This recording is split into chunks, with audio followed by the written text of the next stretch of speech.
Ողջունում եմ ձեզ, Բերդի հպարտ բնակիչներ։ Ուզում եմ ձեզանից մի հատ խորհուրդ հարցնել։ Մեր Հայաստանում մի քանի մարտահրավերներ մենք ունենք, որ մեր ժողովրդին պետք է բացատրենք էդի։ Ու այդ բացատրելու մեջ ձեր կարիք ունենք։ Ինչն է մարտահրավերը։ Մեր հարևան երկրի ղեկավարը հայտարարություններ է անում,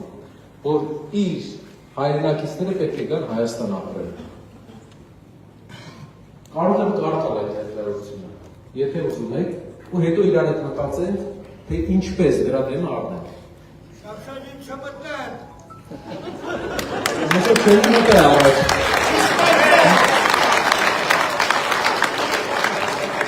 Իլհամ Հեյդարի Ալիևը հայտարարել է, այն մարդը ում այս իշխանությունը հայտարարել է, ում այս իշխանությունը համարում է իր անվտանգության երաշխավոր, որ ասում է, ես սա արդեն որոշ ժամանակ առաջ ասել եմ, մենք պետք է վերադառնանք մեր պատմական հողեր, ինքն է ասում, բայց պատմական հողեր ասելով ի նկատի չունի հետ գնան Ղազախստան, մեր հողերի հետա, ոչ թե տանկերով, այլ ավտոմեքենաներով, եւ դա իրականացնելու համար հիմնական պատասխանատվությունը դրված է պետության վրա, սա Իլհամ Ալիևն է ասել, 2 ամիս առաջ երկրի բոլոր գիտնականներին հավաքելով։ Հիմա մի հատ խորհուրդ, ես գտնում եմ մի քաղաքում, մի համայնքում, որտեղ պատմականորեն այս հարցը լուծած է եղել։ Այս համայնքը ու Գորիսը Հայաստանում են համայնքներն են, որ չեն համոզվել ժամանակին, միշտ համոզեցել են մտնել, ճարվել են իրենց։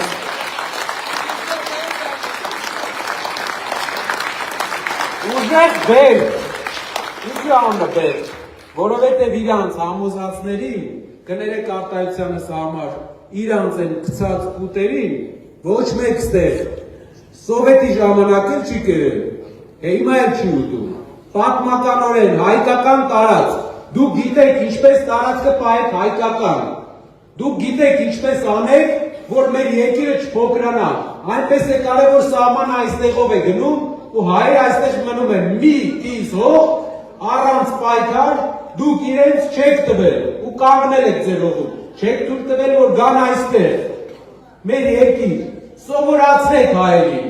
սովորացրեք Հայաստանի բոլոր քաղաքացիներին, մեր պայքարը այս մարդկանց թույլ չտալու համար է, որ չգան, եթե իշխանությունը վերարտադրվի,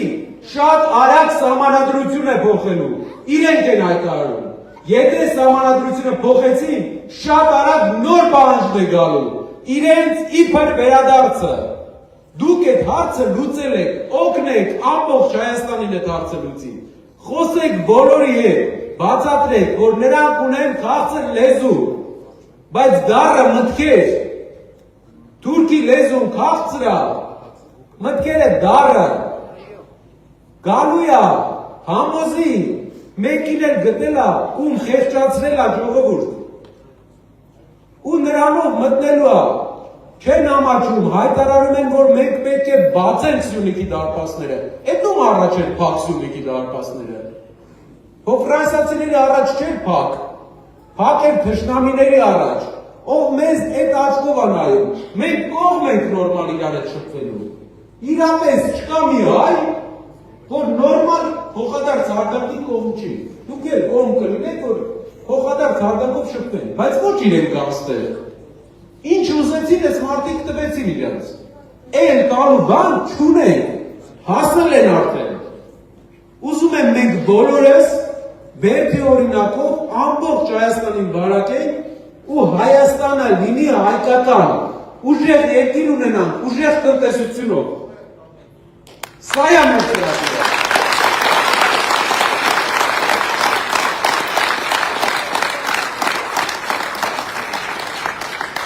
Սամվել Կարապետյանը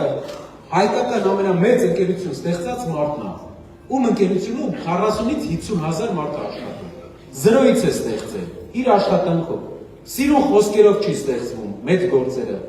աշխատանքով է ստեղծվում,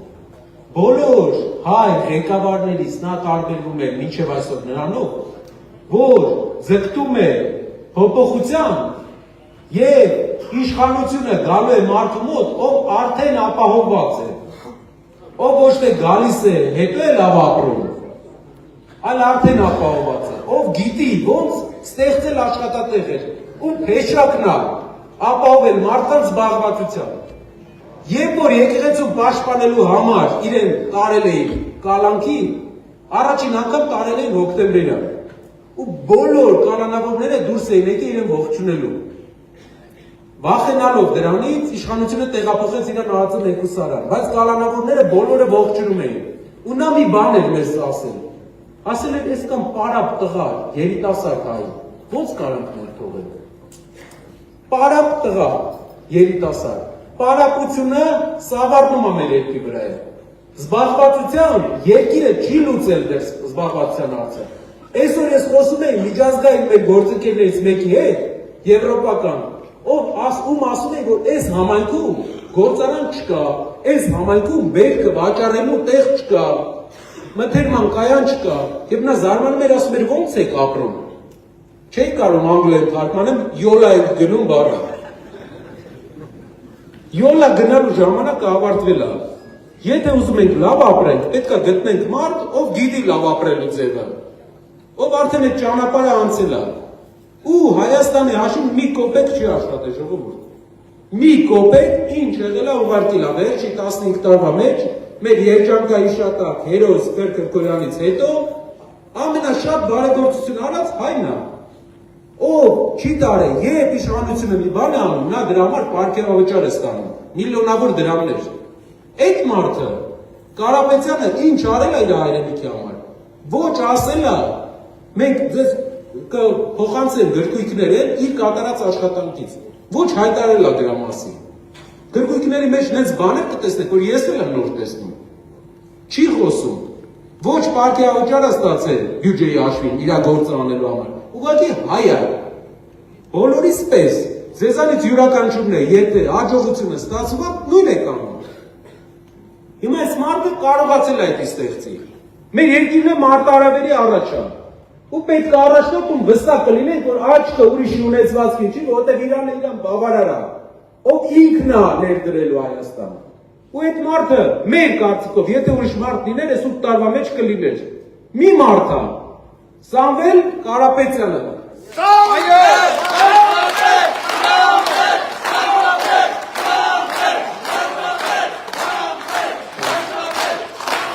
Շնորհակալ եմ շատ։ Ես գիտեմ, որ մեր մշակույթը մարդկանց գովալու առումով մենք միշտ մանավանդ բարեկամը որպես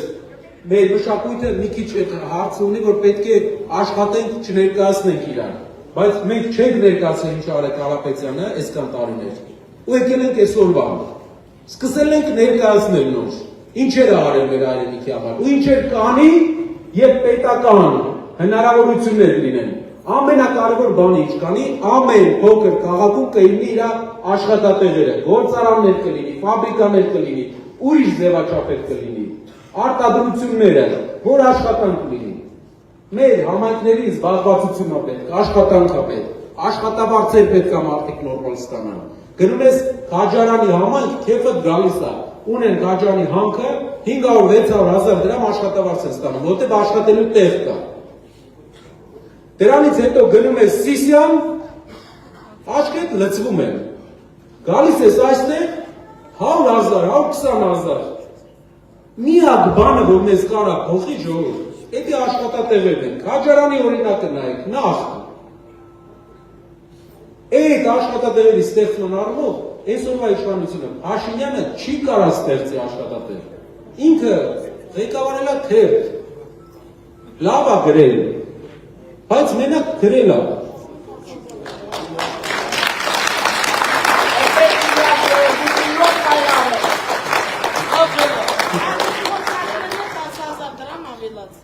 Այո, ու մի բան էլ ասել։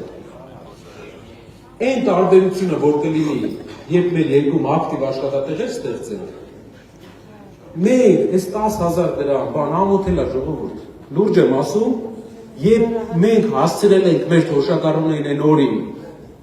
որ 10,000 դրամը կարևոր է իրանց համար արդեն, էդի մեր ամոթն է։ Պետք է փոխենք մեր երկիրը, փոփոխություն բերենք։ Ու մենք գնում ենք այս ճանապարհով, ինչ էլ լինի, գնալու ենք այս ճանապարհով։ Եթե դուք աջակցեք,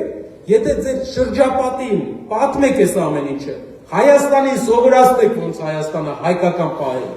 Մենք հաղթելու ենք, օգնենք իրար։ Շնորհակալ եմ։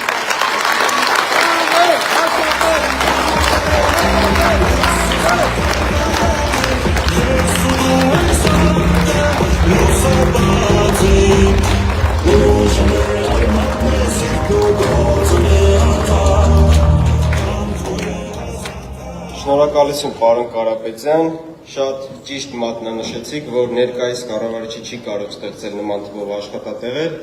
դա կարող է անել միայն Հայաստանի հաջորդ վարչապետ Սամվել Կարապետյանը, եւ օգտվելով առիթից նաեւ ուզում եմ սիրելի ժողովուրդ ձեզ ասել, որ անպայման գնաք ընտրության, մասնակցեք ընտրություններին եւ ընտրեք փոփոխության համարը, համար 3-ը,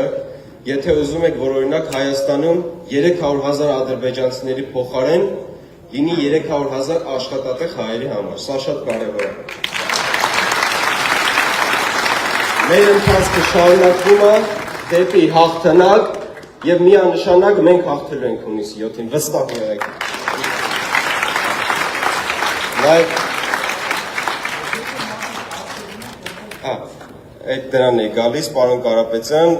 եթե իհարկե դուք համաձայն եք, սիրելի հայրենակիցներ, կարող եք հարցեր հղել պարոն Կարապետյանին, պարոն Կարապետյանը սիրով կպատասխանի։ Հարցեր։